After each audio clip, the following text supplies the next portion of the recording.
There's some hot news shared by Damon in the Discord there. I don't know if you caught breaking? that. Breaking I knew news. it! I knew it! I knew it! I knew it! The cancel anthem? That was nope. It was Let's start the podcast. Hi, welcome to the Talking Reckless podcast, episode 361. My name is Matt Eads, joined by Kyle.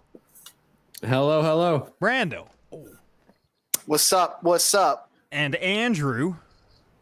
What's poppin'? My name's Matt, bringing us in hot here as breaking news breaks live. We were just talking about this before I brought us in. Before the Mass Effect Legendary Edition came out, I made a hard bet that it will not only will it be like fucked in some capacity, it will have a crash to XMB, a hard crash, a hard lock. It'll lock the console. It won't launch properly. Something will happen. Turns out, if you have a wireless Xbox headset plugged in, it immediately crashes. Oh, thank God. What? Beautiful. That's really weird.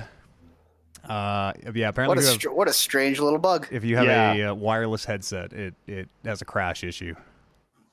The fix here is let us all congratulate Matt Eads on his phenomenal prediction that a video game wouldn't work at launch. Fuck off. These video games have come out though. They've released these things how many times on how many different platforms? These games worked once. Yeah. And but that was back in a time without wireless headsets. True. We're in the future now. Yeah, I guess that would pretty much be before wireless headsets. But you'd think they would test it. Like someone there would have an Xbox with a wireless headset on. I could kind of see how that one slips through, honestly. Of like, I could see how that slips through, where just the tester on Xbox happened to never use a wireless headset. That would be something that I bet nobody even thinks about.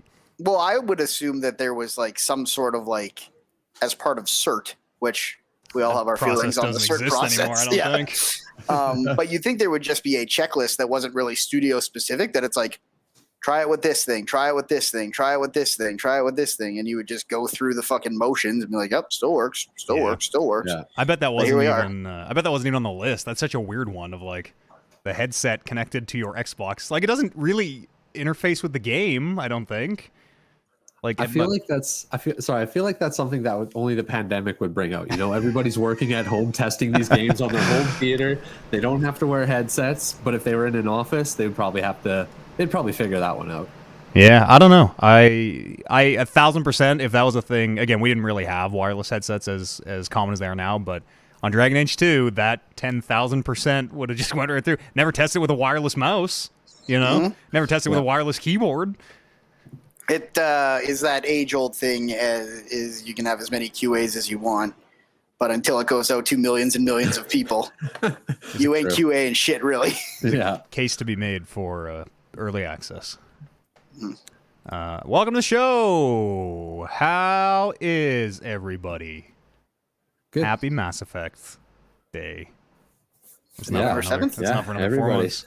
Well, everybody's playing it now. Yeah, it's out there. Mm-hmm.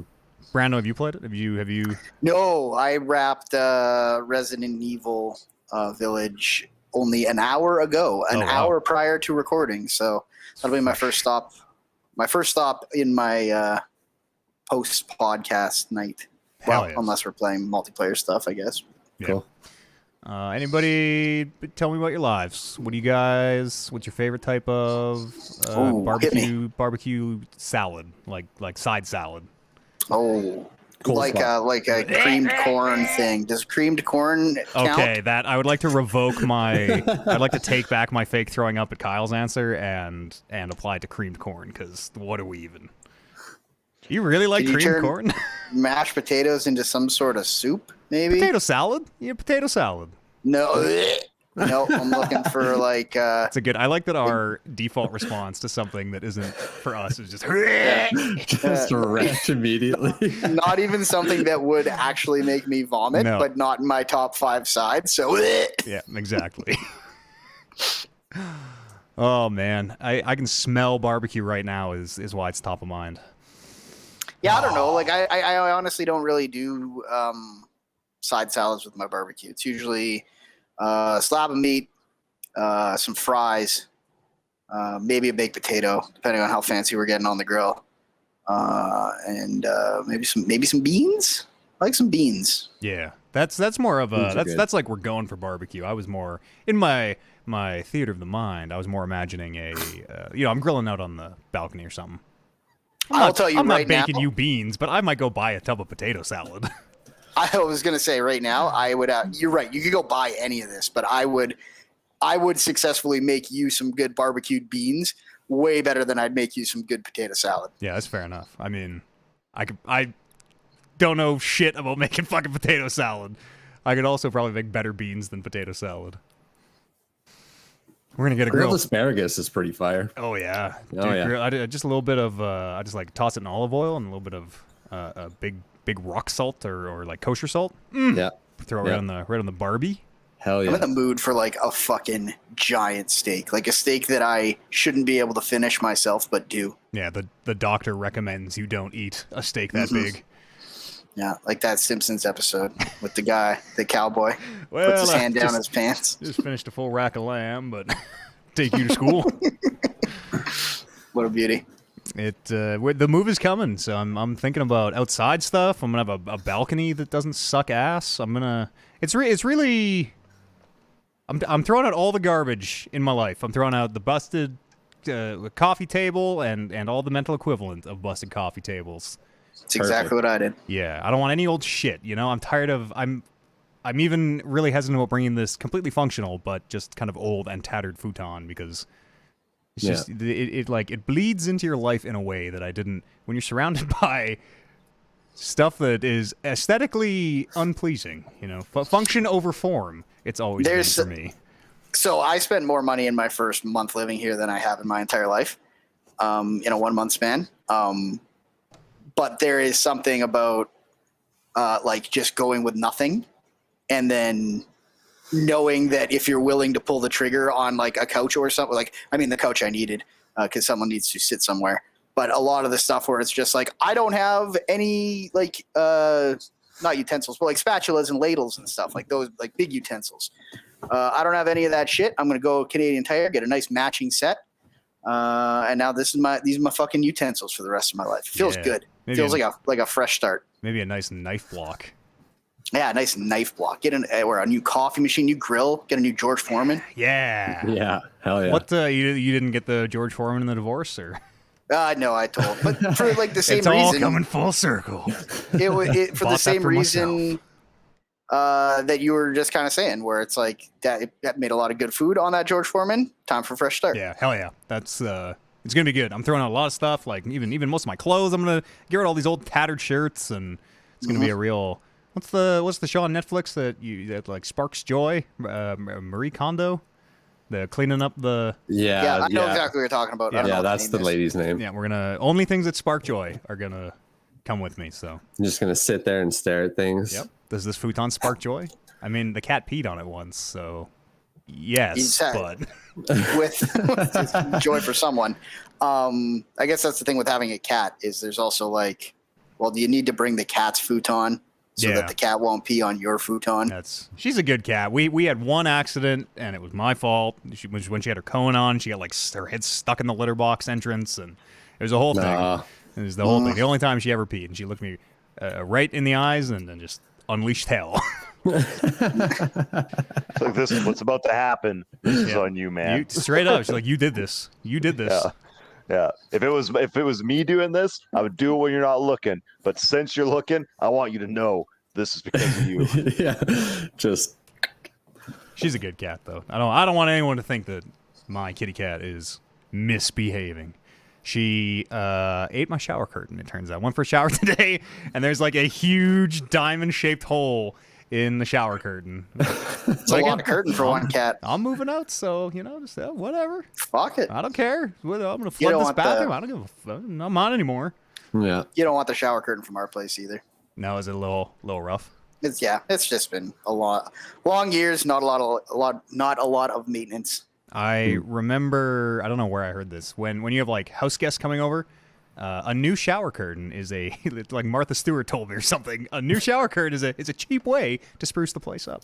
Of course. Because your shower curtain's probably gross and it's got like water stains and stuff on it, and Soap scum. yeah, exactly. Yeah. Yeah, the base of it on the inside of the tub gets all yellow from pissing in the shower. Yeah, well, you just shoot it in the drain. Like, I guess why pee in the shower if you can't just like? Well, And he just the world's The majesty. water's not going down the drain at the same speed that it's coming out of the shower head. There's a little bit of a pool in the bottom, so when you piss in it kind of pools up a little bit and hits the base of the shower curtain. So you're standing in the piss. Yeah, who gives a fuck though? I will say the shower at me and Warren's old place and my current shower does not pool water. No, it should. Good showers shouldn't do that. I don't think is a rule of thumb. How's the water pressure at the new place?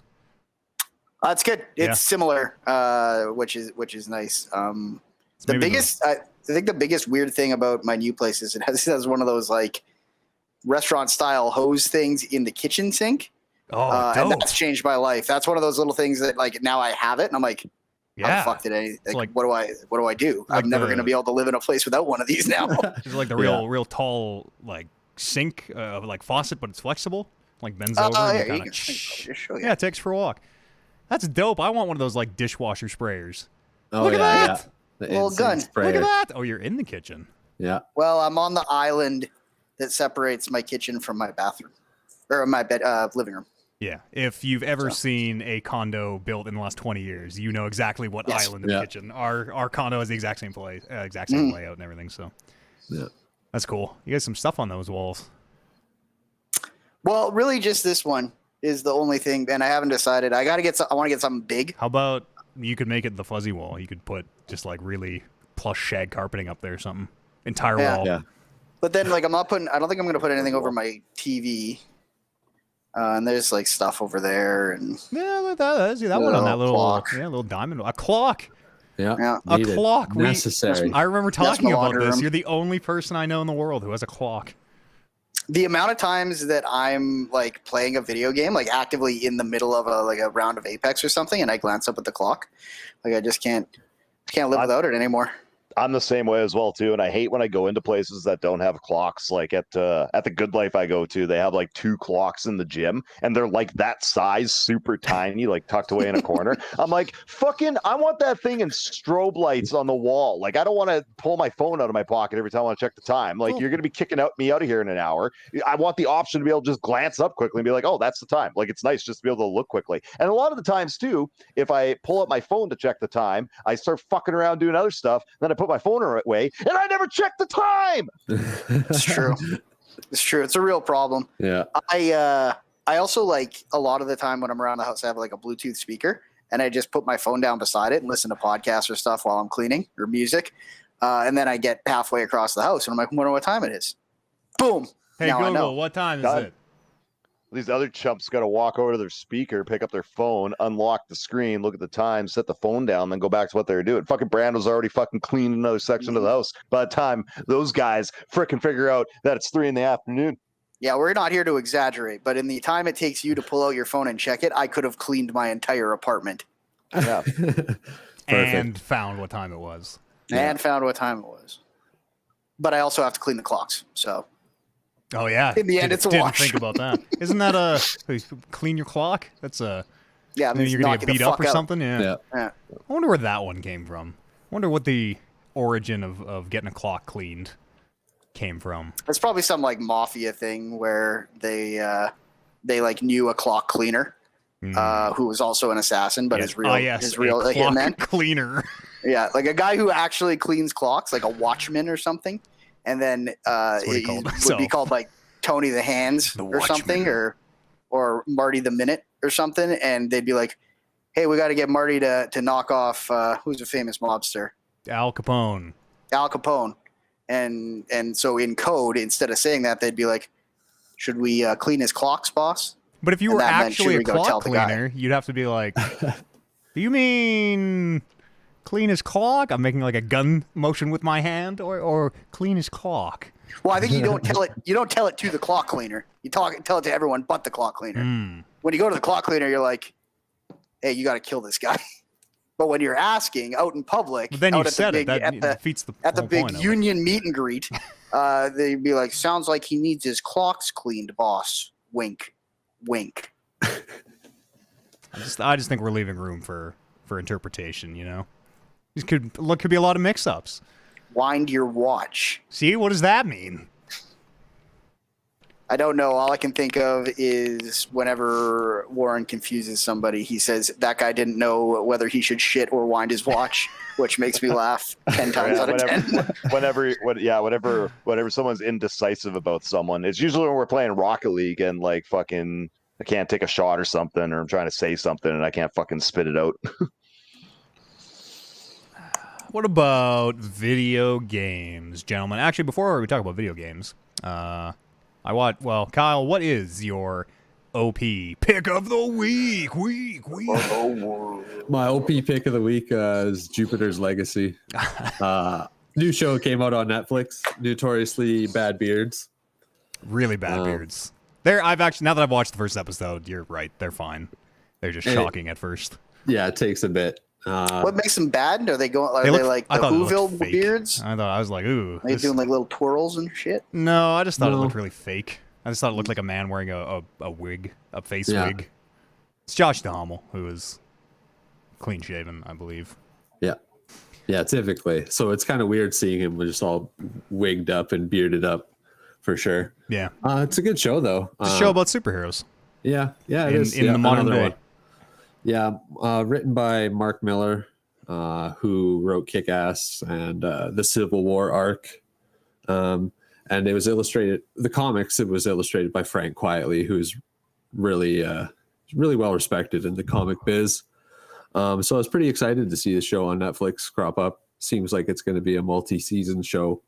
Kind of just superhero tropes dealing with whether or not to kill people or not. Yeah, it's one of those kind of like The Boys. You're thrown into this world where superheroes existed and have existed, and we were talking a little bit about how there is a little bit of maybe superhero fatigue. It's like a few years ago when everything was zombies. Yeah. And before that it was pirates. From Pirates of the Caribbean was real big, and we got Master and Commander and boat combat and everything. And now we're doing superheroes. Now we're doing people flying and looking like they're on wires while they do so.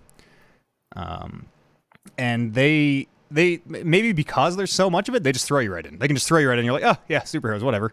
And they just offhandedly like, oh, like that time we fought that wizard. And it's like, oh, okay, I guess this world has wizards. Yeah, you kind of know, like, okay, this is the speedy person, this person's the teleporter, this person's the Superman adjacent. But I like the way that it's presented in the flashbacks and flash forwards, how it's panning out.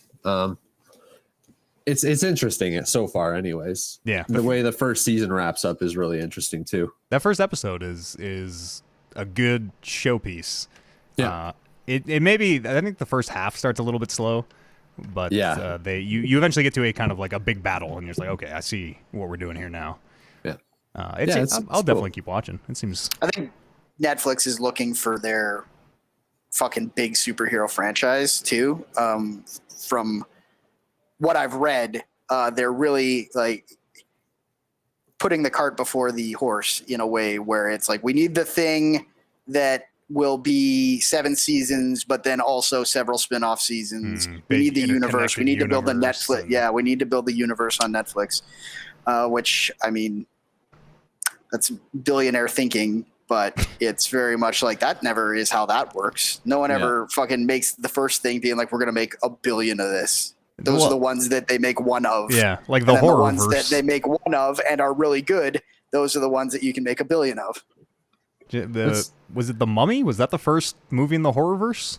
The Tom Cruise Mummy. Yes, and then to be clear, let us not besmirch the great Brendan Fraser. That's right. Warren Barris's outside pick for just a very quick. This might be if you don't want to know casting for Black Widow.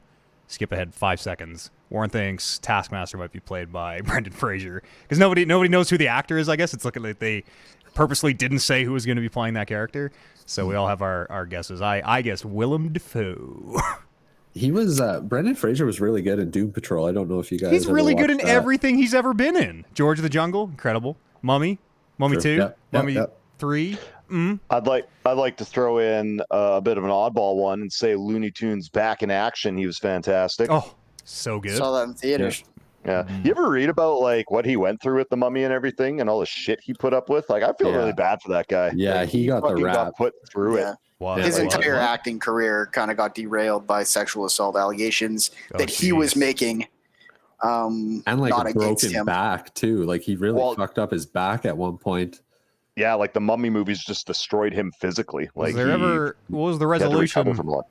He accused somebody of sexual assault, and that destroyed his career, or like fucked over his acting career.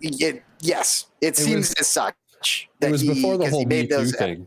Yeah, it was before Me Too got any steam. It was a man making the allegations, and at some point he just disappeared from acting because no one wanted to cast him. Well, that's super fucked up. Yeah, but he's been in stuff lately, so might be swinging back around. Those movies like George of the Jungle and all those mummies came out when I was like between the ages of 6 and 10. So like Brendan Fraser is a core actor in my childhood. Yeah, The Mummy is one of those like I had the DVD and therefore watched it maybe 100 times. Those first two movies are still really good. Yeah.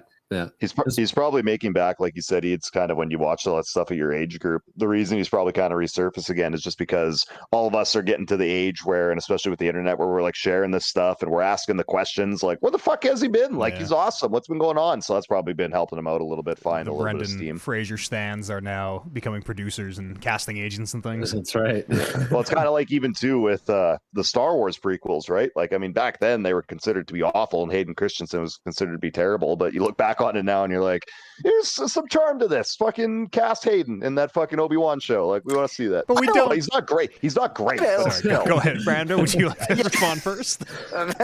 I think that maybe they are casting Hayden because he is playing the same character he played at the end of those, and not because he was very good as that character. Yeah, I would also like to get in there and say the bad Star Wars is still bad. I think we're just way more accepting of it because it got way worse. And I think we need to I think there's like a point of pride to defend our Star Warses, even though like when between us four and hopefully no one else is listening. Safe space. Prequel trilogy aren't very good, but when fucking people start coming to me and be like, "Yeah, I didn't watch anything after the original trilogy," I'm like, "Oh, you missed some fucking great shit, real great shit in that prequel trilogy." Really, just Episode 3. You just watch Revenge of the Sith. Pod racing. People hated pod racing when it came out. People were so mad. I loved it. It's like half that movie. It's like an hour long, the fucking pod race. The first time I watched that film, that was my takeaway. Everyone else was talking about the double-bladed lightsaber, and I was like, I want to be a pod racer. Yes. Episode 1 racer. You guys made fun of me when we talked about that remaster. I didn't make fun of you. I just didn't believe it was a thing. Yeah. I think that's how that went down. I was like, Maddie's making up games again. Heck of a game. For sure. Speaking of hecks of games, there's a new season of Destiny out there. Season of the Splicer. There is. Maybe we're the baddies all along, Andy. I know. We're starting to learn that a little bit. Makes you think.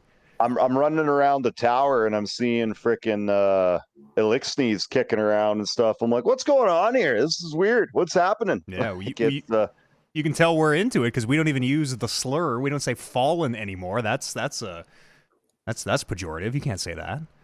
Yeah, no, it's cool. And like I said to you, I really like that they're starting to give life. Like they kind of were, but now it really feels like they're starting to do more of it. Like those races are getting life now. Like I remember back to even Destiny 2 when it first launched and with the Cabal and stuff, they were trying to do stuff with the Cabal and still they were just like these mindless fucking monsters that I was shooting, right? Like that's all I saw them as. And now I'm starting to be like, oh, maybe it's not just a bunch of mindless monsters that I'm shooting at the end of that. And especially when you see those fallen babies, oh man, it capture your heart. There is they have kind of like an area of the city set up for them, and you can sort of find little messages that they've left for, like the first one says like, we left these for the people of the tower so they could kind of understand the Elixni or whatever.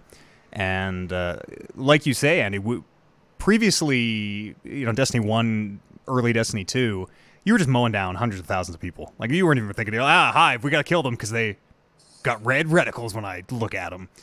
And then some of these Fallen stories are the Fallen telling about like these immortal guardians who would come and just slaughter them by the millions in some cases, just relentlessly, and they never die and they never stop because we, the player, can just respawn infinitely. And to like hear it from the other side, I thought it was pretty interesting. Where as like wary as the guardians are to let the Fallen into the tower, and they're like, "Well, these are our enemies. We're gonna let them in." Blah blah blah. When the Fallen are like, "I don't know if we should trust these guardians," I see it from that side way more. We've done worse to the Fallen than they have done to us, times 1,000. Yeah, some real world stuff coming into play there. And the Fallen never were like, even in Destiny, like the first Destiny and like Destiny 2, I never viewed the Fallen as like a huge threat in any capacity. Like even for as sloppy as those stories were, at no point was I ever really like, this race is evil. Like they never seemed evil. Yeah. Like they well, just maybe like, you should have said something when I was mowing them all down. Well, I was just doing what the game was telling me to do. I mean, at the moment, I was just, good soldiers follow orders. I was told to go fucking mow them down, so that's what I was doing. I can't wait to come back in 3 seasons from now when you guys know all this lore and be the ignorant uncle who was like, "Oh, back in my day, we used to say kill them all, and we used to call them Fallen. We'd shoot them, and we'd sort them out later." Let the Traveler sort them out. That they aren't an evil race.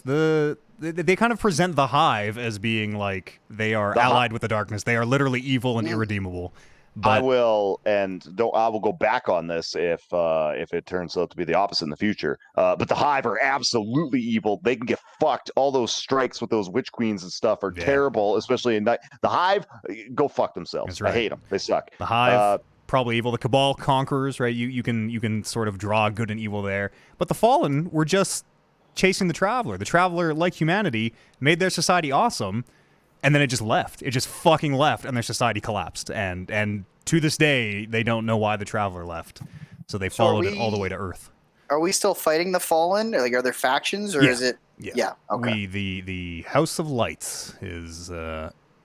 Long story short, Mithrax is a fallen captain that you met in just like a side mission in the Beyond Light campaign. But he was friendly. Most people just shot him, but actually at the end of the encounter, he would just run away.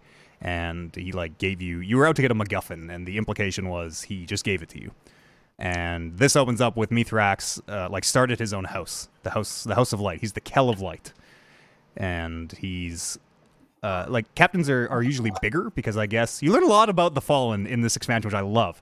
The ether they use, when you shoot them in the head and their head explodes and like that spray of white comes out, and you're like, yeah. Oh, now you're talking my language. That's their stand-in light. They made a light replacement because the Traveler left. And ether for them is like a hormone. So when you have enough of it, you grow. I guess all of them, all the Fallen can grow to be the size of the captains, provided there's enough ether. But they like use ether rationing to help control the troops basically, and keep the Vandals small and like physically. The captains can dominate them versus giving all the ether to the captains. I think it's super interesting stuff. Cool. Just these enemies that, like Andy says, we've killed tens of thousands, if not more of, and never thought twice about them. And like, yes, some of them are bigger. I never really thought about that. Are they like the same race, or getting into the weeds a bit with all these races? I think is really interesting. Someone over at Destiny since day one has had a very good finger on the pulse of the lore. And kudos to that person. Yeah. Because they stuck with it when no one fucking liked that game.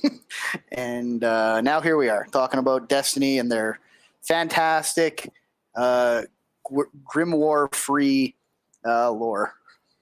There's a lot of it that you still are reading on weapons, or like somebody else did it in a video for you, so you don't have to go and read that stuff yourself. But it's better than it's been. They are putting it in the forefront in a way where somebody at least voices those grimoires now. You don't have to read them. You can at least listen to them. That's cool. Like there's life to it now. Like there's life to all that stuff now, whereas before there wasn't, right? Like they never put a focus on making me care about those things, and now they're doing it in a way where, like it's very. I like when stories aren't just about the one side. And when Destiny first started, it was all about the one side. Fucking humans against literally everything, and now we're learning that that's not the case necessarily, which is more realistic to an extent, right? Like that makes more sense. Like, it makes sense that there would be other races and stuff out there that aren't just all straight up evil. Like it's Totally. No, I like what they're doing. And they're setting up that maybe our race, maybe the Guardians aren't infallible. And this stuff is still a little there bit... might be something wrong with the space cops. Totally. Like, not even... There was already something wrong with the space cops. When you do that mission with the one where Cade dies, that, like, prison, and you go in there and, like, the prisoners are breaking out from just this fucking eternity prison that you, the space cop, decided they must go to because they're not human. Like, that whole thing is fucked. The prisoners were right. Cade deserved to die. Eat the rich. Fuck the police. Don't even get me started. Some Guardians are falling to the dark, apparently, in previously unseen ways. So it's all, again, you have to go and read it. I think it's on the Trials weapons or something, but there was a Trials match that devolved into, like, one side was just torturing the other for some reason or something, and I don't know the details, but people be falling to the darkness. Statues are showing up. Another one of those Salvation statues, those, like, female... cloaked. They look like Dementors, but what if Dementors were female? One of those showed up. Yeah, everyone melts a gate. I know. Pick a Jaws up off the floor here, and we talk a little bit about the new... unbelievable lore in Destiny. That's right. How was the launch, though? Was it fine? I think it was down the first, like, first day hours. was rough. Yeah, there was a couple hours where it was up and down. The new activity is called Override, I think. And it is just a, like, 6 players, you fight some guys in an area and do that for a while, and then you go into this kind of, like, platforming part and fight some guys in there, fight a boss, boom, you're out. Rinse and repeat. It's okay. I don't know. I like the Battleground missions from last season a little better, I think, just because in those missions, they just throw... You probably have like 200 enemies per Guardian in those Battleground missions. In this one, there's not, because there's 6 of you, it doesn't seem like there's even that many enemies. They're like fewer, tougher enemies as opposed to more squishy ones. Yeah, like we went in there and I was concerned because my level was quite substantially lower than what it was recommending that I do it. Yeah, well, because man, everyone's gonna be mad at me. I'm like, dude, we're not even in there. Rolled, and I'm going cares? in there with 6 other dudes. I was like, I'm gonna cost us the W, and then it's like I was substantially literally lower than unfailable. I was supposed to be. Yeah, I think you could all walk away from the controller, and eventually the timer would just get you there. Yeah, like it did not affect it at all. I was still able to kill dudes and consistently do well, and it was fine. The best way to describe that mode, and you said it yesterday, Eads, is it is a great mode to just fucking mindlessly shoot and talk to people on the chat set and not even know what's going on. Like we finished that whole first section that one round, and you were like, "Oh man, I don't even remember what happened during that whole thing." I was like, "Yeah, I fucking don't either." Like we just cruised through it. Destiny's at its best. Yeah, we were talking about life and stuff. We were having real conversations. Yeah, I'm just fucking picking them all off, and yeah. So it's very. It's not a mode that I am excited about or think that is super creative or clever. It's just one just to do to get the gear kind of this season. We'll see how they're gonna probably change week over week like the other ones did. So we'll see. Yeah. Hopefully they get more enemies. Hopefully the Vex realize they gotta send more troops or something. Yeah. Still better than Season of the Hunt though. I will say that. Season of the Hunt is generally looked upon as the worst season they've ever done. Yeah, this is way more enjoyable than that.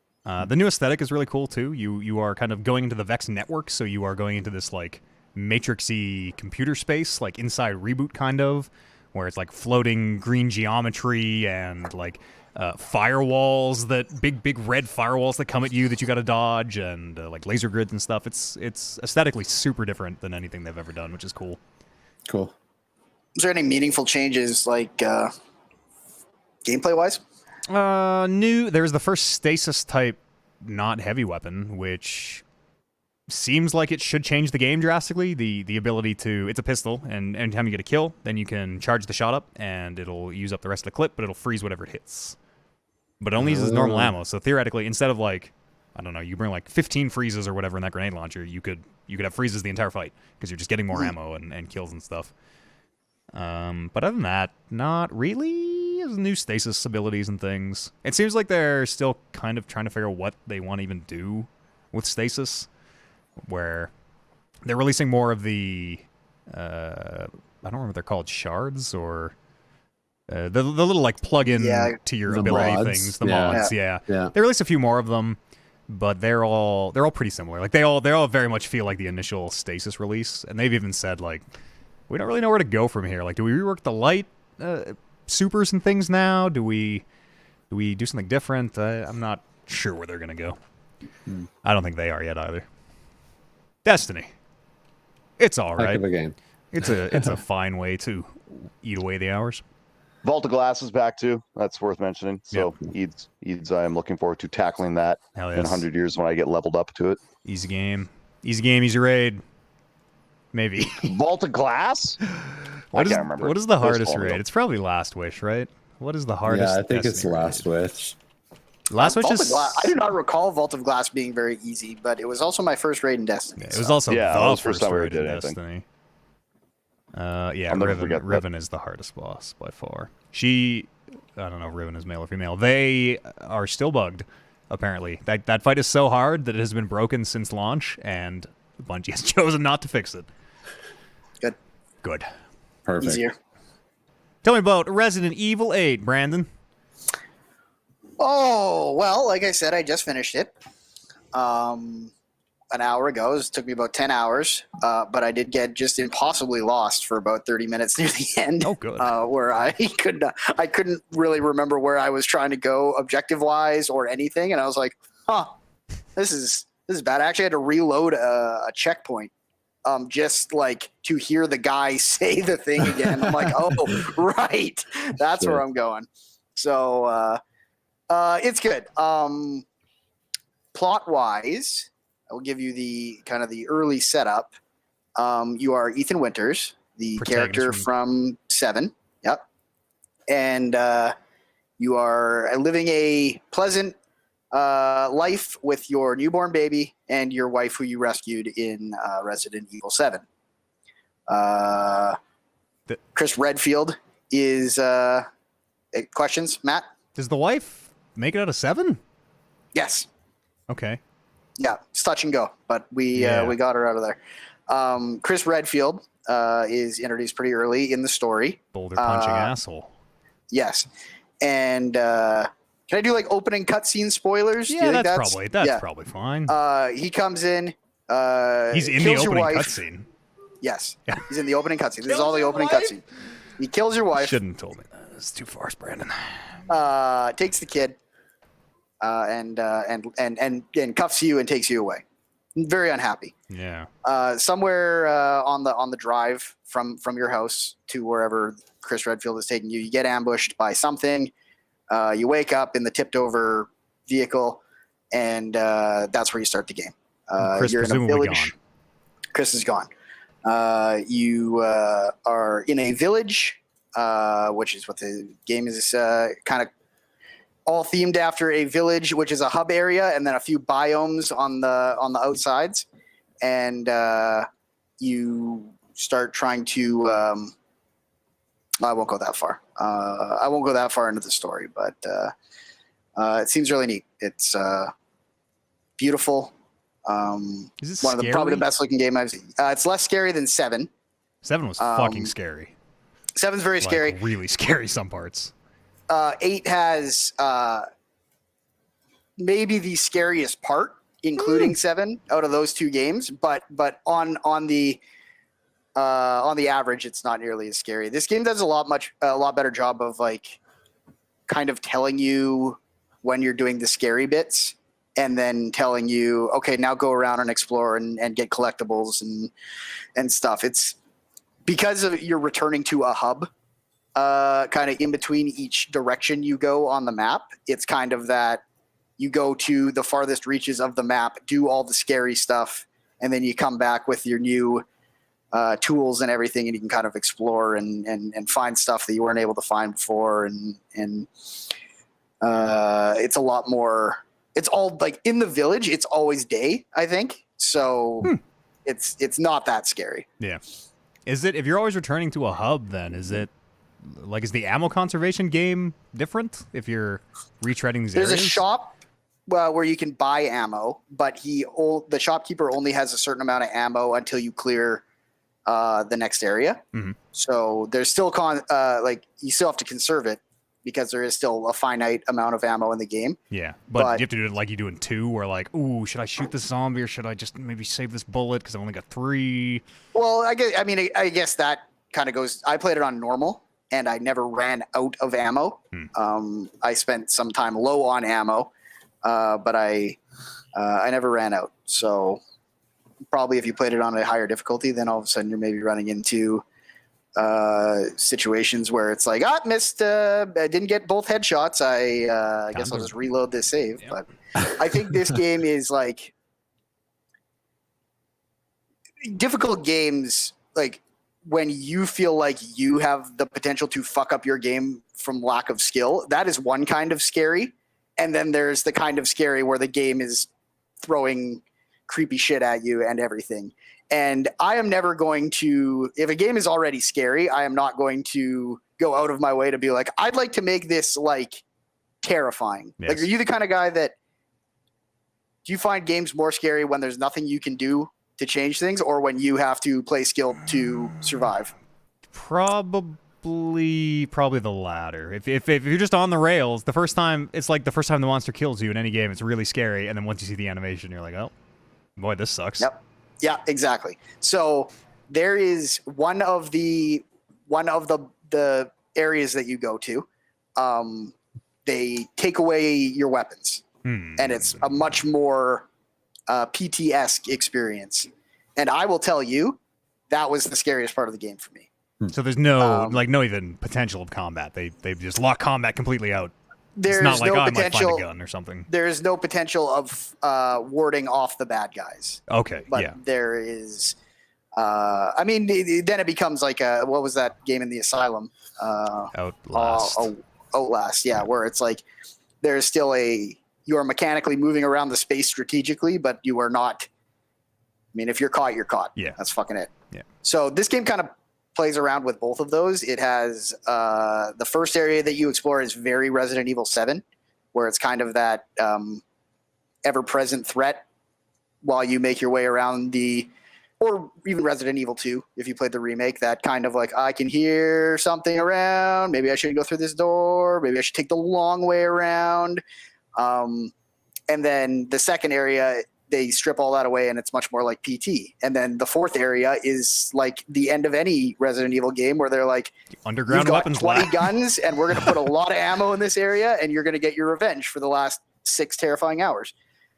That seems neat. It's like a bunch of different games almost piled together. Yeah. And it's very campy, especially compared to 7. It's Ethan Winters has really become the man that nothing can phase, or is only phased for about the first 5 seconds he hears or sees something fucked up. Oh my God, that's horrible. I'm in. Yeah. So yeah, he's it's definitely, he's evolved a little bit from 7, where it was much more of a he was an everyman. Remember when he got his hand cut off in 7? And then it just went back on. Stapled it back on. So it's kind of like 7.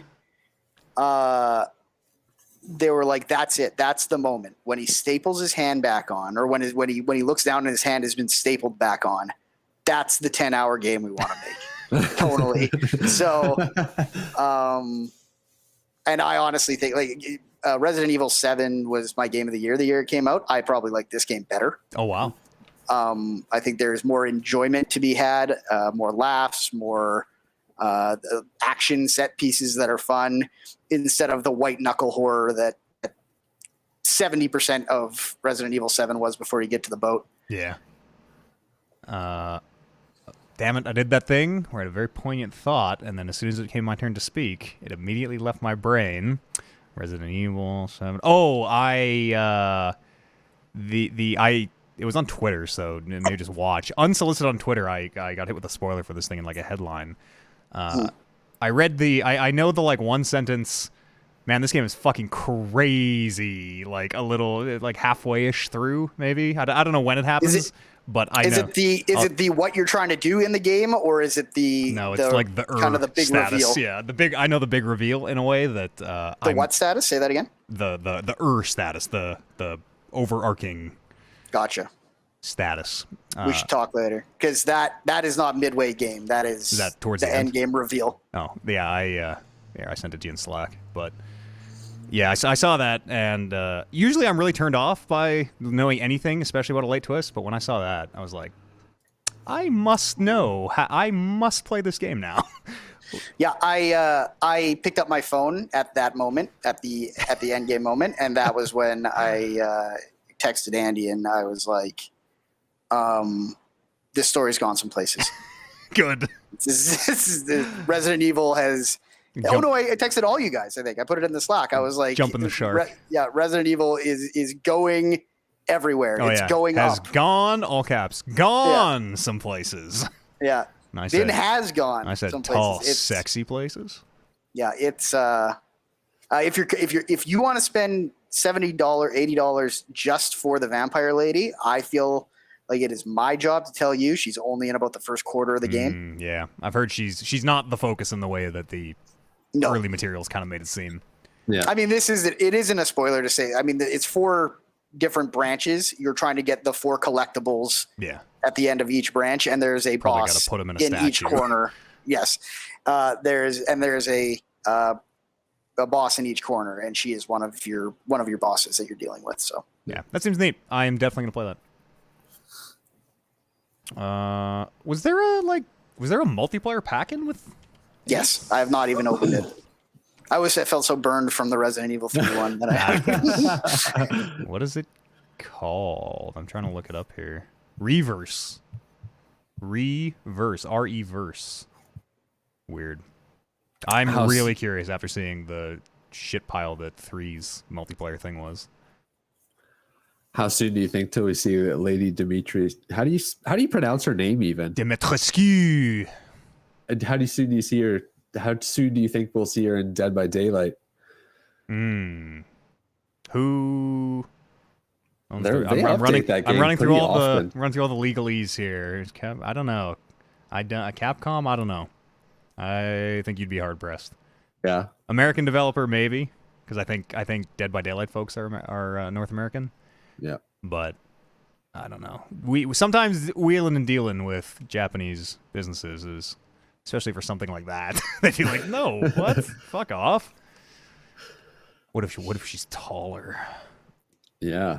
She's pretty fucking tall. She's got to really crouch at the waist to get through regular doorways. Yeah, I like it that she has to put her hands on the side so she doesn't smash her head into them. Yeah, it's fucked. And she doesn't help her cause it all by wearing the big fucking floppy hat. So just kind of like a dog going through a doorway with a big stick where she's got to angle it and slide on through. She's a real bitch though. Yeah. Apparently they're adding a Resident Evil chapter to Dead by Daylight in June. Yeah. Well, there you go.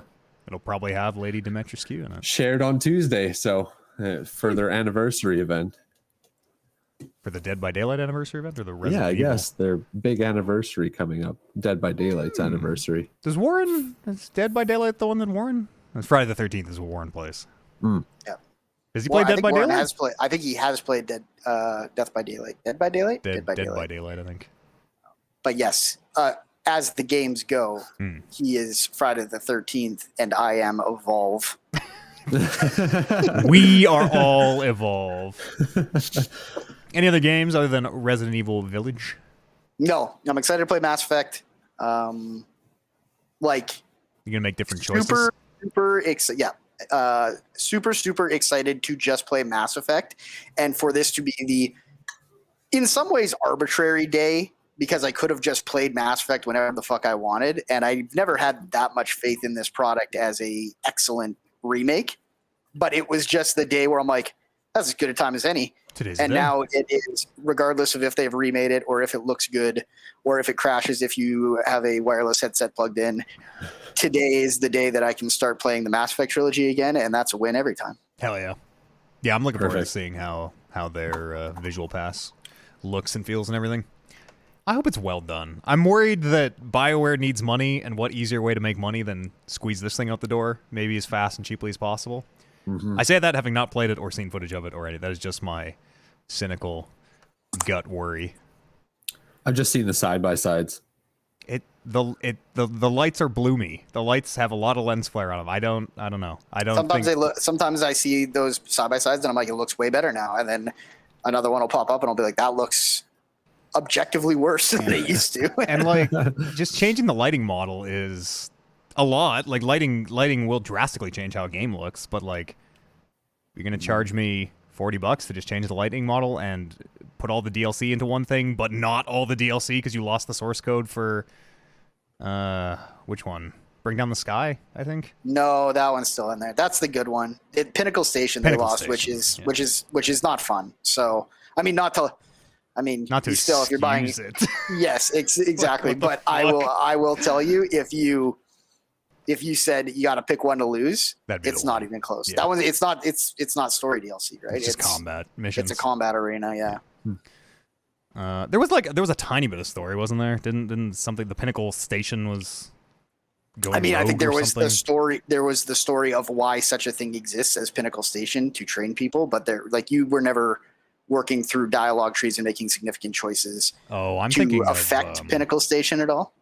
I think you're thinking of Bring Down the Sky. No, I'm thinking of the 2 one where the like brother is the living overlord. Oh, Overlord. Overlord, yes. Yeah, that one is fucking. It's good. It's got the best. Yeah. I know everybody is like super hot for Leaving Earth, the song from that beginning of Mass Effect 3 with the boom, and they use it in the Daredevil thing. Just fucking dope. It's dope, but the music in Overlord, I think it's called Final Conversation, is the best song on that soundtrack. Fucking fight me. It's by the composer. That's a fucking moment too. And by the composer who only did that soundtrack, and so good. You gonna jump into Mass Effect, Andy? That's the plan. Now's the time. This is what I was waiting for. Absolutely. Mass remakes and effects and effect. You're gonna call it the Mass Endurance. Normandy. The Mass Endurance. That doesn't make sense. Well, that's what I thought when you said it to me. I'm calling the Endurance run. Oh, well, maybe that's what you said. Yeah. I mean, the ship is named the Normandy, so I'm sure we can get. Andy is right in it. Normandy. Norman. When I played, I always called it the Norman Andrew, but I'm sure we can workshop something. Norman Andrew 2 is. What are you guys doing a feature? Maybe we're talking about it. I'm talking with different people about it. I asked Warren. He's like, I don't think I like Mass Effect. I might not play them all. I see. Fair. Story holds up. It's a great story. Yeah, the acting is very good still. It's a fucking reader, though. And yeah. I know Warren does not like mountains of text to go through. And that is where he and I differ on that stuff, because I'll just sit there and read codex entries all day and be like, huh. You don't have to read the codex, and if you're doing a feature, absolutely don't. You could have a living codex beside you. That game does give you as much as you want to take out of it also. Yeah. Like, I'm not going to go out and say Mass Effect is the greatest fucking straight A story with gameplay that you're ever going to play. Like, if you don't want to like jump into how hard they worked on that world, then I wouldn't recommend that game. Yeah. Yeah, I don't think you need to read the codexes, though. I think you can get by. I think the depth of that world shows just in every facet of it. Yeah, it does. And some of those codex are even voiced. You could listen to... I'm trying to remember how they did it. It was like all except for the tertiary ones or something. Or like the primary ones used to be voiced, I remember. So that same guy... Can you play while they're playing? No, I don't think. Hopefully, maybe in the new one. Oh, that'd be dope. Can you imagine if you could just listen to codexes as you were playing? Be like, codex playlist, play me these 50 codexes. There's got to be a Spotify playlist out there for that or something. Yeah, I wonder. Because the codex voice would also read the planets when we went to a new planet. Like, this, whatever. Did they say they changed the mining? Yes. Fuck, I love the mining. In 2, right? Yeah. I think they did. Mako and 1 mining in 2. Yeah. Those were the big... But you can put the Mako back if you want. If you want to set the controls back to how the Mako used to be, you sure can. Fucking monster. Purists. Don't trust the man that uses the original Mako controls. I think at that point, you maybe shouldn't have spent the money on this game. It was a mistake. Kyle, what you been up to? Just been playing a whole bunch of random shit. Yeah, shooters, apparently. Yeah, I was trying to get back into BRs a bit. I tried out that Resurgence map on COD, which is just like a small Titan version of a BR map. In Warzone? Yeah, in Warzone. Yeah, it's interesting. Call of Duty Warzone is just still all about the meta, using the current meta weapons. If you're not using those weapons, you just get fucking annihilated right away. Are they still season weapons that you have to pay money to get? That of course makes me furious. That makes me never want to engage with that game. Yeah, it's rough. And they still don't have an anti-cheat system in there, so it's just That sucks. That super sucks. I don't understand it's how Call they of don't Duty. have an anti-cheat. Exactly. It's like, I guess they're not the biggest game in the world anymore, but they are certainly one of the biggest still. And you're still having like no anti-cheat at all? Like $100,000 tournaments. No, there's no anti-cheat. That seems crazy. April 2026, yeah, represent text watching cheats. Warzone doesn't use any popular anti-cheat software. Yeah, as many other multiplayer games do. Oh, you can. It uses internal anti-cheat, I guess. It's terrible. They say, it doesn't work at all. But the new map is all right. It's a nice, tight little map if you want to get in there for duos. It's only on duos because the map restriction limit or the map limit's only 50 players rather than the usual 100. Oh, so I see. Squads of 2, not 2v2. Yeah. Tried out a bit of Apex, jumped into that, just got annihilated right away. See earlier in the podcast, RE retching. The game looks good though. I just can't I can't get behind the time to kill someone. It takes forever. Oh, I guess you're playing on PC. The Xbox One, the Series X version. There is no Series X version. It doesn't look great on Series X. I find. Looks fine, but it looks like it looked on the Xbox it was a good looking game on the old console, and now it is not the best looking game you can get on those new consoles because they haven't made a new version. Yeah, and that's strange. It definitely runs at 60. And we were talking about this yesterday. Apex definitely runs at 60, but there's something about going from Apex to Destiny that tricks you into thinking Apex wasn't at 60. It's really weird. Yeah, it doesn't. It fucking threw me off because I played so much of it. And then I cracked open Destiny and I started just moving around and shooting. I was like, this is fucking way smoother. Destiny's always been such a smooth shooter, though. With shockingly good netcode. That's the thing about Destiny that always... I don't know how they do it, but it never... I mean, the PvP is sometimes a little hit or miss. But when you're shooting guys, it never feels like the server lagged and I missed that headshot. Yeah. The thing that I don't like about Apex as much as other shooters is you have to spend an entire clip just to get someone's shield shredded off, and then you're running up there with your alternate weapon just to shoot someone else and get ganked by another squad. Game, you know? What are you playing solos? What's going on here? Sometimes try to do solos. Sometimes I just try to do with randoms, but then you're just dropping all the random spots. They say that teamwork makes the dream work. Yeah, that's true. It might honestly be the reason why I like Apex is because it's not such a twitch shooter where it's I mean, I'm not good at Apex either, but there is something about I feel like the less twitchy a game is, the more I have time to use my brain. Totally. If someone gets the drop on you, you have time to respond. Whereas in Call of Duty, if someone's behind you, you're dead. Yeah. Pew pew. And especially Battle Royale, in Warzone, one of my biggest problems with Warzone is I would spend however long playing because I was fortunate enough not to run into another team, and then it's just dead before you blink, and it's like that guy just saw me before I saw him. Yeah. Are you getting sniped from across the map and all that jazz with Warzone? And that's nice. That is Call of Duty, obviously, but it's when you're spending the 20 minutes of game looting up and just running around, then it's extra frustrating when it's and that's how that ends. Yeah. I think I would have a lot more fun with Apex if they just had a solos mode. They did for a Halloween event or something last year, I think. They did for a little bit. I played the shit out of that. It was fun. I wonder why they don't. I wonder what the use case for not having that option would be. I think maybe they need to do work on the heroes. Oops. Because there's a good amount of hero. They have a whole support class, which granted I think is only 2 heroes right now, but there's a lot of heroes where it's the benefit to using them is to help your teammates. So it would almost be if you were going to do a singles mode, maybe you just want to put in a specific separate hero who is more akin to playing alone. Yeah, or like maybe even maybe they just get rid of some heroes that don't make sense to play by yourself. But I guess at the end of the day, I guess you just don't pick those heroes if they suck. So yeah, it's good though. I mean, the game looks great still. The new character is interesting. Valkyrie, she's fun. Mm-hmm. She offers a load of support and quite it's almost a necessity to have her in your squad at this point right now. What was her ability? What's her super again? She can take everyone back up and redeploy like you just dropped out of the dropship. She almost feels like more of a support. She's listed as a recon, and she can interact with the scanners, but her abilities aren't.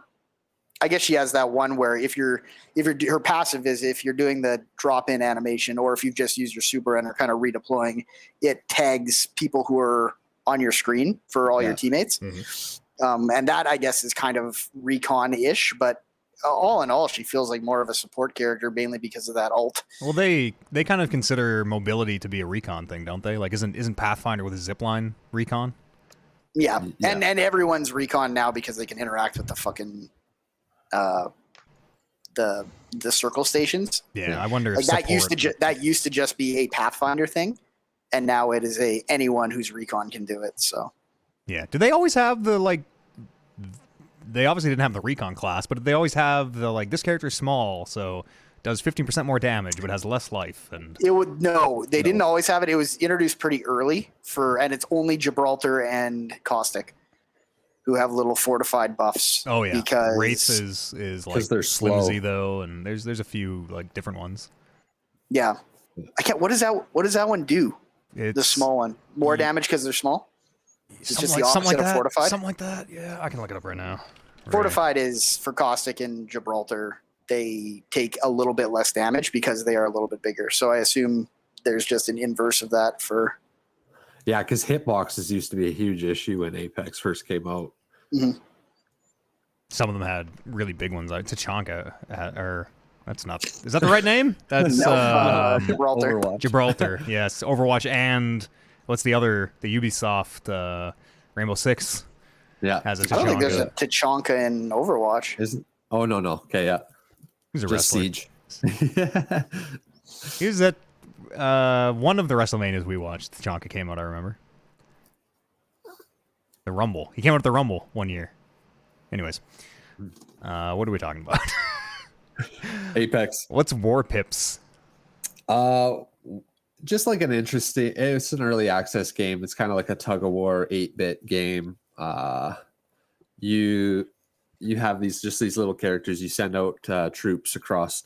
It's literally what was that StarCraft mod? We talked about it on one podcast. Yeah, recently. The tug of war back and forth. It's kind of. It looks like Clash of Clans, kind of. Kind of, yeah. It's just I just got it because it looked real interesting and like a nice chill game to play.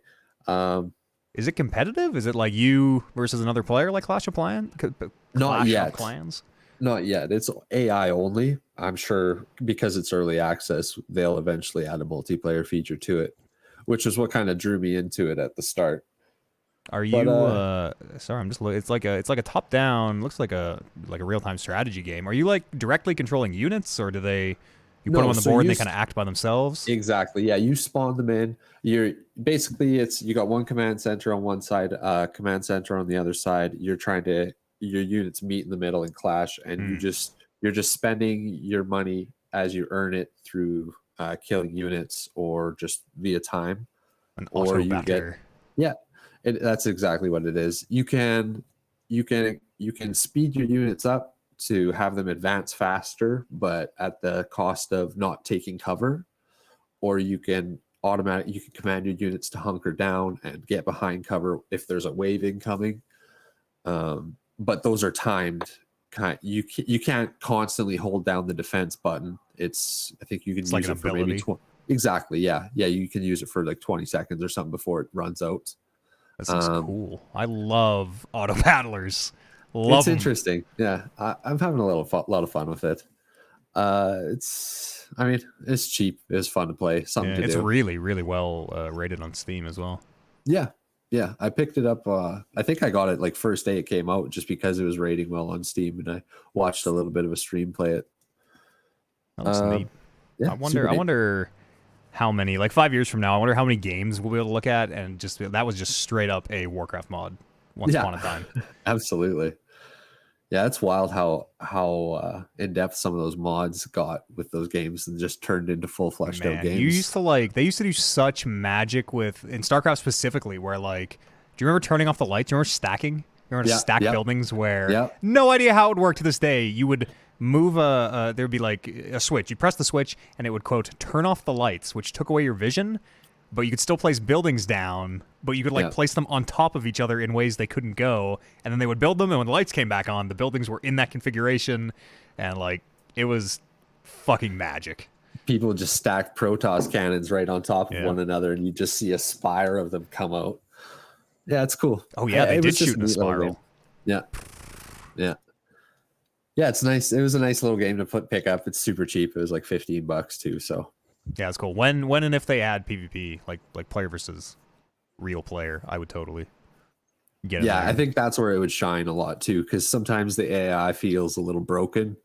They just kind of come at you in timed waves. They tell you, okay, brace, you're going to get a wave coming, and it'll be like a minute of straight AI coming at you. The AI is not using the same like mechanics that you are. It's not putting down units the same. Oh, I see. I see. That's where it kind of gets out of hand. Yeah. Yeah. A little bit of Loop Hero, I see here. Yeah, I played a bit more Loop Hero. Found there's a way to edit the game file so you can speed up the loops rather than going 2 times. You can make it go 4 times, which is kind of nice. Yeah, that's just a like aesthetic change. Mechanically, that would not change anything. No, it just makes the loops go by faster because sometimes I love playing that game. It just takes forever. Yeah, even when you have the 2 times loop, it takes a while for your guy to get around. So just being able to change it to 4 times speed drew me right back into it. Yeah, that's cool. Yeah. Played a shitload of Valorant. Still playing that. It says on these show notes here, it says sucks with 1, 2, 3, 4 U's. That's their monetization. So the reason I say that is in their battle pass, you're earning, what do they call them? Raidenite points. Sorry, go back. Valorant has 2 types of currency. They have the Valorant points, which you use to buy skins, battle pass, etc., characters. And then they have a second currency called Raidenite, which is for skins specifically. So when you buy a skin in Valorant, depending on the type of skin, you can get epic skins, legendary skins. The legendary skins have special visuals to them. You can get sound effects visuals, just graphics visual upgrades, flashing lights, whatever. Like most games, the legendary skins are a little above and beyond. Exactly, yeah. And they have finishers too. But to unlock each one of those, you need to have these Raidenite points. And they're identical cost to Valorant points. And it's so schemy. I hate it so much. So you have to, in my case, I bought a skin because I like the game. I played enough. I figure I'd give them a bit of my money. And in order for me to unlock the perks of the skin, I had to purchase Raidenite points, which is more money. Wait, what? Wait. Hang on, that seems crazy. So you buy the legendary skin, but then you spend further currency to like upgrade it and level it up? Yep. Okay. Yeah, so example, I bought Glitch Pop Vandal, and in order to upgrade it to get my visuals, finishers, and sound effects, I had to spend 45 Raidenite points. Which, if I didn't have the battle pass, which would have cost me another $40. Can you earn these Raidenite points? Only through the battle pass, and you can't earn Valorant points. This seems fucked. This seems like it shouldn't be the way you are describing it. Like it almost can't be the way that you're describing it. It is. That's crazy, dude. Maddie's currently fact checking you. I can see it in his eyes. I can't. Well, I'm just looking in general. I can't really find What do they like? What is the? I'm looking for like unlock skins. What do they call it when you?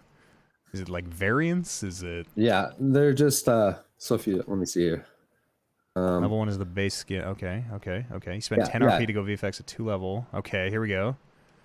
Yeah. How much RP is needed? How do you get RP? Oh yeah, 1,600 Valorant points for RP. And Valorant point is the premium currency, right? That's what you got to spend money to get Valorant points. That's what you spend to get skins and new characters, new operators. Wow. If you want, you can get operators for free. But a lot of us need you to purchase $20 and 10 USD pack. Well, 35 for getting a single gun. That's crazy. So the someone did a break. This is on Dextro.com. They did just a quick little breakdown here. It takes about $30 apparently. You unlock a skin, and then on top of that, it is about $30 equivalent of VP to complete a single gun. Yeah, which I assume means unlock all the perks. That's crazy. That's fucking crazy. They say that you get. I see you get 150 of the Raid Night points from the Battle Pass, but that thing's $10. That's not. Those aren't free points, and then you have to play it and unlock them. Yeah, that's crazy. And just sell the skin for $20 or something. Your Raid Night points are useless. You can't spend them on anything else. There's no other use for them other than unlocking the levels for the skins. And extra shitty, VP converts into RP your fiat dollars, which are worth what they are to everyone, turns into VP and then becomes only good for a subset of things in Valorant, and then turns into RP, which only becomes good for a even smaller subset of things. That's fucking something else. It's bad. That is something else. Because these are all cosmetics, granted, but like, just charge $100 for them at that point. You want a skin? $100. Like, what are we? Yeah, it should be. What are we doing here? I guess you don't trick people like you into like, haha, gotcha, stupid. Bought the skin, but now you can't unlock it. But the new season came out. I'm still enjoying it. It's a tight shooter, regardless. Do you get any? Been minding your P's and Q's now that they're recording the voice chat? Yeah, absolutely. You can definitely tell there's been a cutback in the toxicity after they announced that, thankfully. They introduced a new mode just this week, I believe it was Tuesday, called Replicant mode, where... Near? Maybe. No, everybody picks an operator, and once everybody locks in an operator, roulette goes and lands on whoever, and whoever it lands on, everybody is that one operator. Oh yeah. They do that in lots of those Overwatch chat mode like that. And... Yeah, it created I had like a great time with it today. Created a lot of funny situations, especially with the new operator Astra. Some cheeky guy picked her and nobody on the team knew how to play her, so everybody's just sitting there at spawn hovering in the air trying to place these fucking star fragments all over the map, not knowing what to do. It's an interesting game mode, especially for a game like Valorant. It causes a lot of chaos. Valorant. That's it. Never heard of it. In a nutshell, don't buy skins from them. Maybe don't buy anything from them yet. Wait for that game to come out. It's totally free to play. Just download it, have a good time. Don't pay any money for it. Andrew Captain, paging Andrew Captain. Hey, shut up. What have you been up to, Andrew Captain? I really don't have anything else to share game-wise other than cracking the new Destiny expansion and then just still playing Apex. So that's kind of where I'm at in my life right now. Don't plan on getting anything here in the near future, trying to save some money, and nothing on Game Pass interests me. So Last of Us. I'll get you Last of Us too. Get you Last of Us. I got to go to Eads and I got to pick that up. Yeah, I'll get you Last of Us. You can play that. Yeah, play. What the fuck are you? Why haven't you played that yet? What was the other one we were telling him you got to play? You're telling me to play God of War. God of War? What the fuck are you What the fuck? What are you doing? Two of the best games that have come out in the last few years. God of War is good. Neither of those are even the game I'm thinking of either. Good. If someone was like, Matt, you have to play Last of Us 2 again right now, I'd probably go, but if someone was like, Matt, you have to play God of War again right now, I'd be like, let's fucking do it. Sign me up. I've been training for this my entire life. Never been a better time. Yeah. Horizon Zero Dawn you have access to. Yeah. Oh, I never even thought that is on there. That's a game I actually really want to play. Yeah, it's all what we were talking about last week. You should go snoop around the library on that PlayStation 4. There's lots of stuff on there. There's a bigger. I remember what we were talking about. Bigger hard drive in that one too. Was there when we were talking? Oh, Sekiro. Oh yeah, but I gotta buy that. Yeah. Sekiro. I might play Horizon Zero Dawn though. That one I really want to play. So yeah, Horizon's good. God of War, I'm sure that I'll be into it once I start playing it, but there's nothing about that game that is like pulling me into it. Oh, it's fucking flawless. It's how about maybe the best game you've ever played in your life? That's not pulling you in? Best game you haven't played, apparently. Yeah. Yep. You should watch played it either. God of War 1, 2, 3 recap. God of War 1, 2, 3 you sent me a video. Still fucking rad. Oh yeah, I did. Yeah, I sent you. It was like 40. I remember asking you. I was like, "Is this too long? Because I can find a shorter one." Yeah, the recap for that show is you could definitely play the new God of War knowing literally nothing. Yeah. About that first trilogy, but there's like just one or two things that are fucking dynamite if you have played that original trilogy.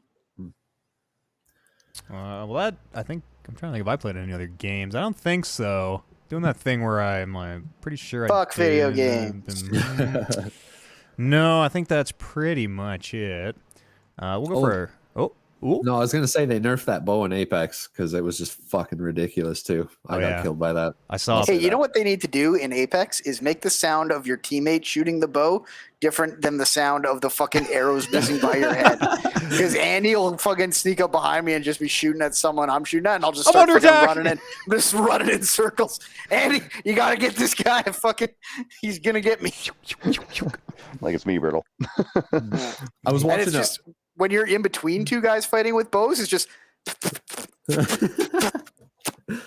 I was watching a pro Apex player with that bow, and it was bananas how quick he was killing people with that thing. It blew my mind that they put something like that in the game. I saw a post from the devs that it's like, yes, this bow is overpowered right now. We fully expect it to be overpowered. Yada yada yada. There was like a bunch of reasons why, and like, don't worry, it's all part of the plan. It's all coming together. Interesting. More reasons? Maybe they just bring everything else up instead of making the bow worse. Make everything else better. I would be fine with that. And it's COD. Back to Twitch shooter. Yeah. Maybe bring the health up too. I don't know. Let's take a quick break here and just make all the numbers higher. It's literally the exact same thing as making the give it the Warcraft down. But we'll go for a quick break and do some news here. We'll see you on the other side of this musical break. Let's talk about some news, gentlemen. My top story tonight. Your favorite game. Returnal. Can it get more fucked? Yes, it can. It's not that it's getting more broken. The Returnal devs have got out there, and I guess it seems to be working now, plus or minus the part where there's no saves. And they've got out there and said it's not going to be easy adding saves. The quote from their marketing director is, "We understand that there are some systems in place that are currently a hindering factor." Excuse me? We did not understand that until only recently. 2021. Put a save in your game. It's going to be God work. damn it. It is still so fucking crazy to me that it doesn't have the save. Like, it's so wild. It's like we didn't put a steering wheel in your car, but if you open a door and like get enough wind resistance, it'll kind of turn. You can still technically turn it. You just got to start 20 miles I love ahead. the naivety of the guy being like, you know what? They could just put it to sleep. Why spend resources on this? Back to the Super Nintendo days. Just turn your TV off. Make sure you turn the auto update off, though, because if you're connected to the internet, it'll just shut your game down and update it for you. Also, you need to update your game because it is critically broken, and then the patch we released made it worse. Like, what a nightmare. It's just so crazy to me that it feels like such a fundamental, basic component of video games. When you press start on the menu screen, it has to go to the menu or whatever, and there should be a way to save. Yeah. Crazy. Speaking of, did you guys catch this is kind of all sort of scuttlebutt coming out of the Epic versus Apple lawsuits? Oh, I thought we made a deal months ago that we're never going to talk about this again. Yeah, we sort of won't. I just want to gawk at the sheer amount of money that Epic paid to devs for their free games. It is crazy. It is fucking crazy.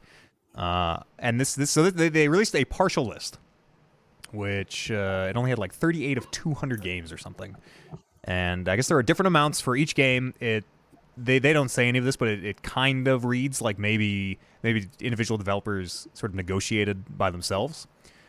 Up on the top end, they gave Rocksteady or WB, I'm not sure who the money goes to here, but for the Arkham trilogy, they paid $1.5 million. It's with those 3 games. Those are good games. Yeah. For Subnautica alone, a like $20 Steam game, which granted, very, very good game, but a much smaller project in scope and budget, $1.4 million. Which, if you're the developers of Subnautica, you're laughing. We do not need to fucking sell a single copy. We just got $1.4 million. Imagine the Dark Knight or the Arkham Knight trilogy guys when they saw that news break, and they're like, well, yeah, probably should have gone for 3. I didn't pull the low ones, but there are some where like some big ones. I don't want to misquote, but it was like, you know what? I'm gonna have to look it up here. There were some of the smaller games or games that they paid less to are huge games, but they only got like $60,000. Wow. And let's see if we can find the low ones here. No, I can't. Not readily enough, unfortunately.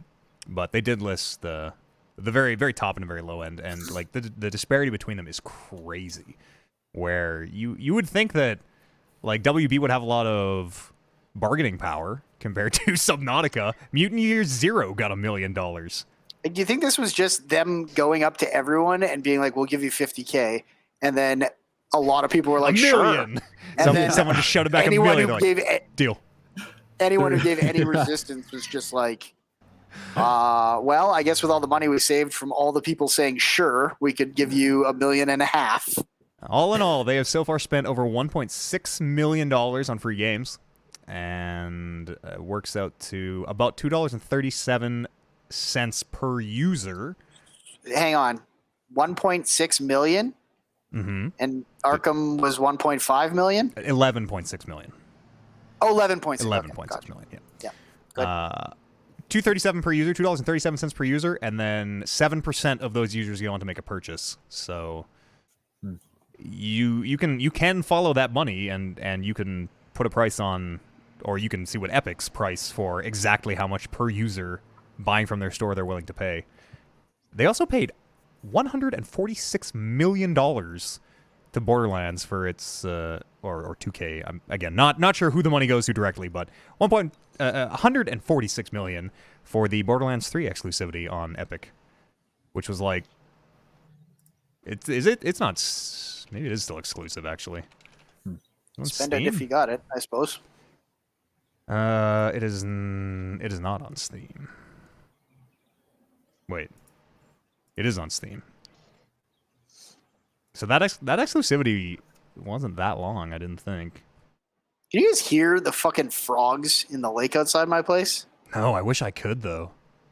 It's fucking bananas. I've always found them so peaceful. Hang on. We're going for a ride.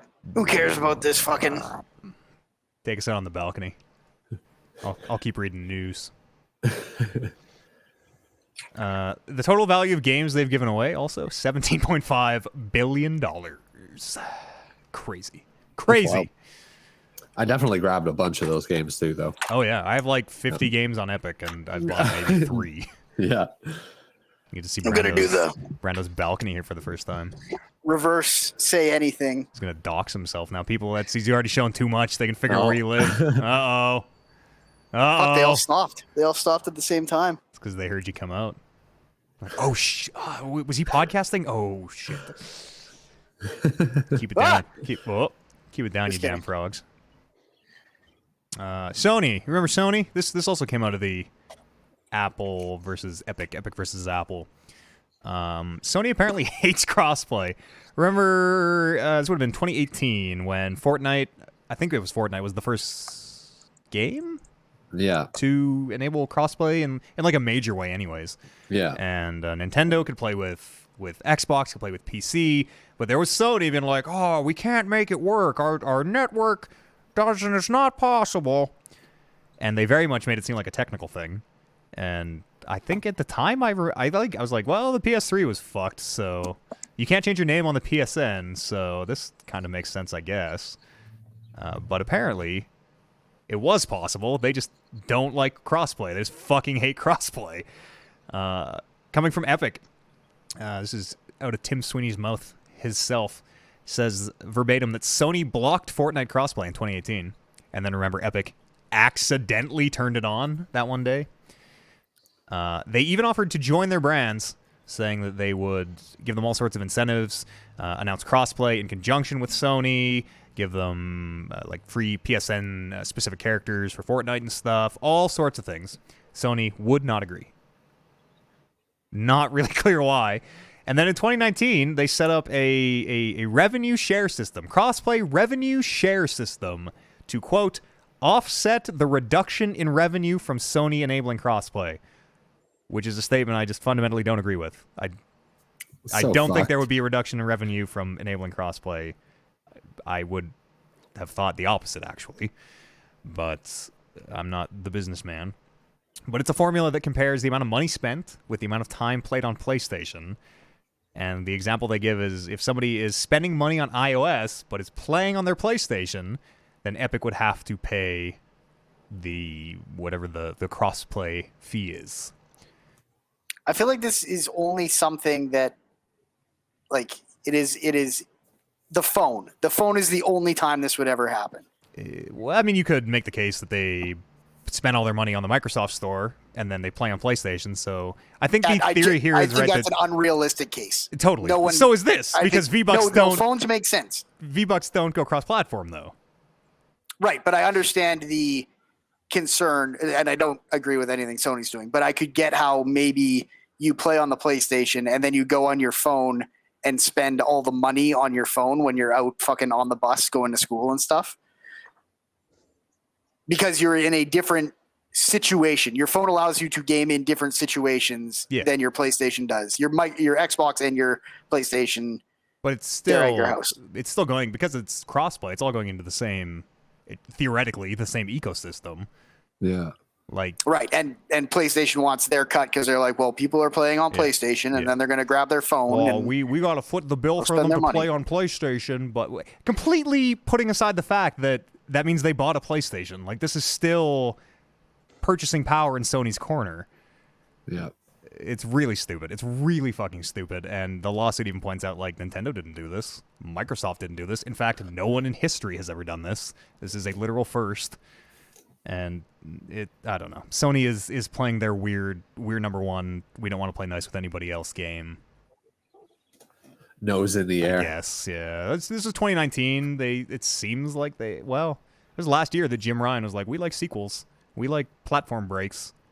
We hate backwards compatibility, so we'll see. I also heard a story today that PS5s are going to be highly sought after, low stock for all the way through 2022, apparently.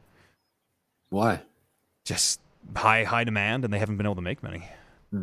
I don't. I'm just paraphrasing from another podcast, but it was something like even if they met demand now and started producing all the way through, they would still have trouble keeping stock up. I guess they are very highly sought after, and there are very few of them. There's no good games for There's them. no good games. If the price on the PS5 goes high enough, I might totally. If I could flip my PS5 for twice as much as I paid, absolutely, I might totally do that. It'd be foolish not to. Here, you can have this free copy of Returnal that they won't give me a refund for.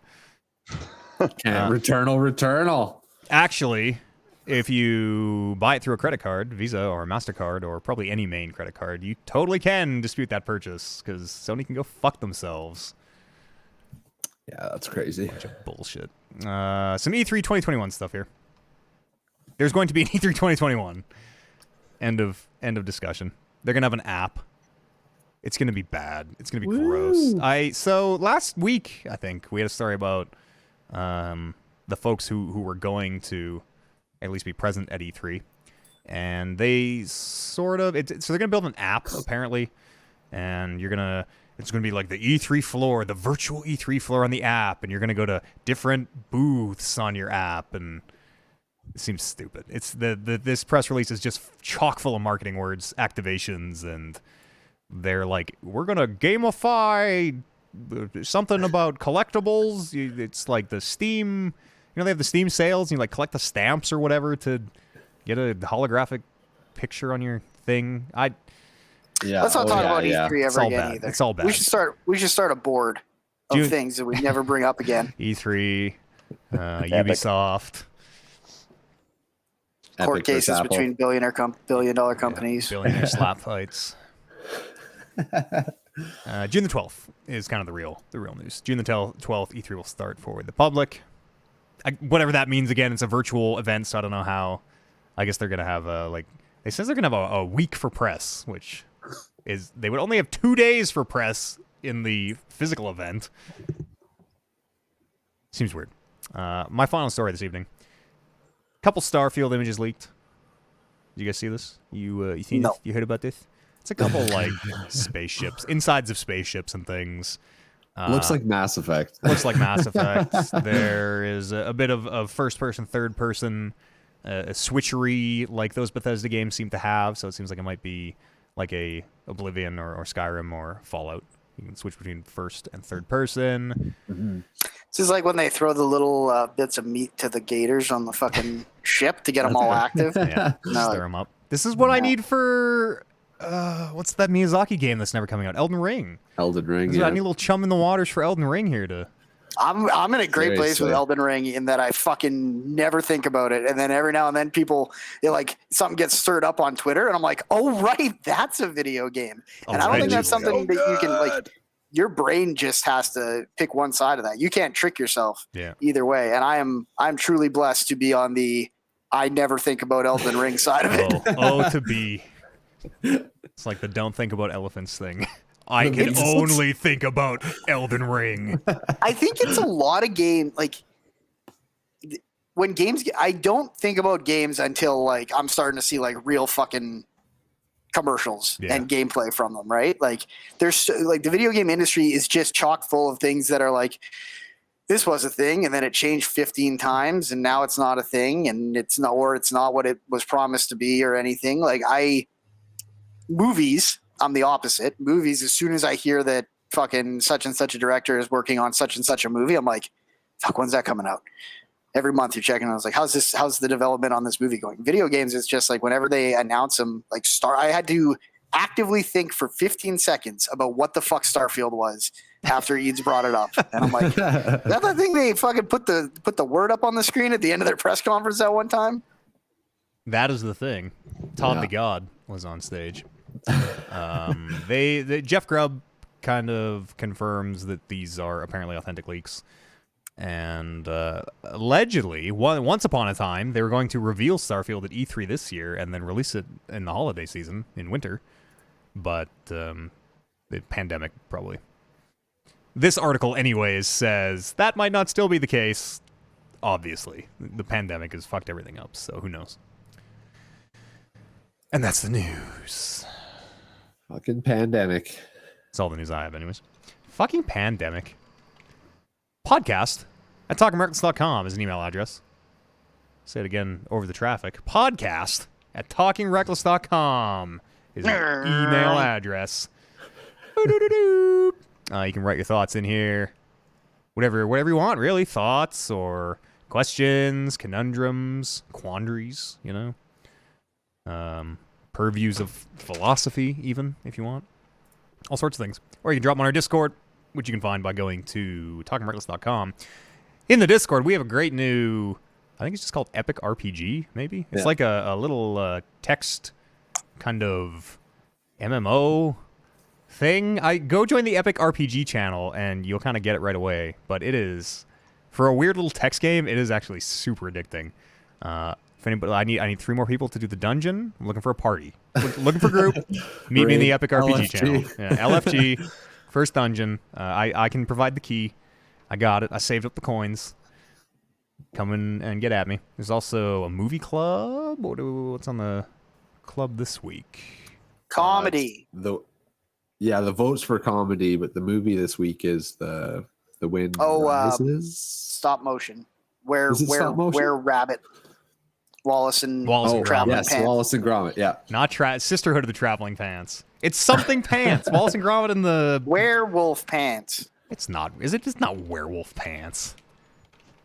Pants. I'm just gonna say pants. Wallace and Gromit pants. The wrong trousers. Wallace and Gromit in the wrong trousers. Yeah, that's totally them because they're like robot trousers. Yep. Mm-hmm. Where Rabbit? Where Rabbit is the movie. Yeah, that's a Wallace and Gromit. That's probably what we're watching. Wrong Trousers is also a movie, but it's from '93. Okay, well, we're watching either the one about the rabbit or the one about the pants. The Curse of the Were Rabbit is the one we're watching. Heck of a. There were a lot of. I think I said this last week already, but almost every movie on that stop motion list, I was like, oh, that's like one of my favorite movies from when I was a kid. The comedy list is good. A lot of good comedy lists here too. Yeah, Blazing really Saddles. Are we really gonna watch Blazing Saddles in the Discord? It's tied for the top. It's tied for the top. I haven't voted yet. Check this out. Blazing Saddles put into the lead.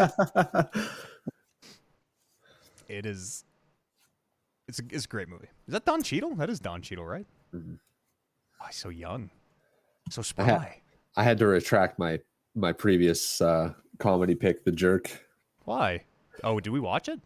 No, it's so old that it's supremely culturally insensitive. There's a couple parts that I totally went back and watched to recap. We're literally talking about there's like, I don't know, 12 hard N-bombs in Blazing Saddles.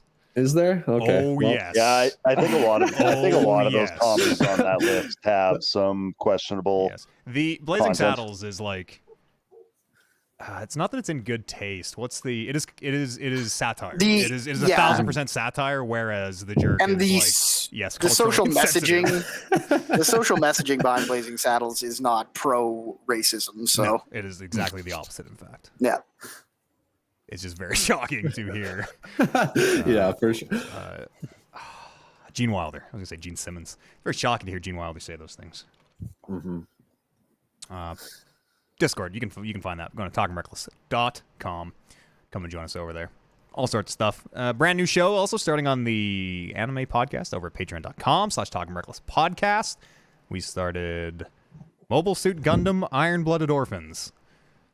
Which is all right. So I've only watched 2 episodes, but it's okay so far. I don't know. I don't know the difference between mechs, Gundams, mecha, and mobile suits, which I think is going to make a lot of people mad because there's like little squat robots on 4 wheels that kind of like skate around. Yep. And I was just calling those workers because someone was like, "We're in the workers." I don't know. There's like the bipedal ones that look like a Megazord. The Gundams, I think those are Gundams, maybe. There's like smaller ones that like you just ride. They're like Dr. Eggman's big like walker machine. It's weird. There are like 500 Gundam series as well, so I am in the midst of it. But it seems good. For some reason, every show we watch, apparently every anime in the world, there is a war, kind of like World War II, and everyone will have strong German names for some reason. Eren Yeager. Schultz. There's a Schultz in Attack on Titan too. You didn't say that properly. What, Yeager? Schultz? Eren Yeager. And they're fighting the Fozzies? No, we just call them Nazis. We just gave up. Good. I mean, I don't know if my headphones are dying or what's happening here. In Attack on Titan, there is like literally 1-to-1 for the concentration camps and all that stuff. So heck of a show. Go check those things out. Can you guys hear me okay? Absolutely. Yep. My headphones appear to have died. I can still sort of hear you guys. That's weird. Good thing we're at the end here. 5-star podcast? I think so too. I would love for you to leave us a review or a rating on wherever you get your podcasts. Do it. I think that's all I have to say, other than come on back here next week for more hot memes like Do It and all the rest. Brandon Lynch, thank you very much for joining us. We should rebrand to the Do It cast. Oh, shit. There we go. Kyle? The time is now. Entropy. Always a good time. Never-ending battle. Andrew? That's right. Thanks for having me. I'll try to play a video game for next time. Oh, that's okay. I didn't play any video. One might say we talk about video games too much. Yeah, so. Yeah, true. Watch Legacy of Jupiter for next week. Do I actually? Jupiter's Legacy. Jupiter's Legacy. Watch Invincible. Watch Invincible. Yeah, that's what I want to watch. Is that? I think Invincible is good. Yeah, that is what you want. One is live action, and one is like hand drawn. So they're very different shows, but they're also very similar. Both about fucking superheroes. And you also already watched The Boys. Like how many more? How many more do I need? Umbrella Academy. Umbrella Academy's dope. I wonder if you think Elliot Page is gonna reprise his role as the female character that he played in season 2. I assume so. Because he was like, arguably the main character of that show is Elliot Page. I would imagine it was pretty uncomfortable for him playing it. Yeah, I try not to think about all that. I'm sure there's a whole. Because how Elliot is like, I think the same age as I am. There's like a whole 30 some years there of. Yeah. I don't even know how we got here or where we are. Thanks for listening, everybody. We'll see you next week on the next episode of the Talking Reckless podcast. We'll see you then.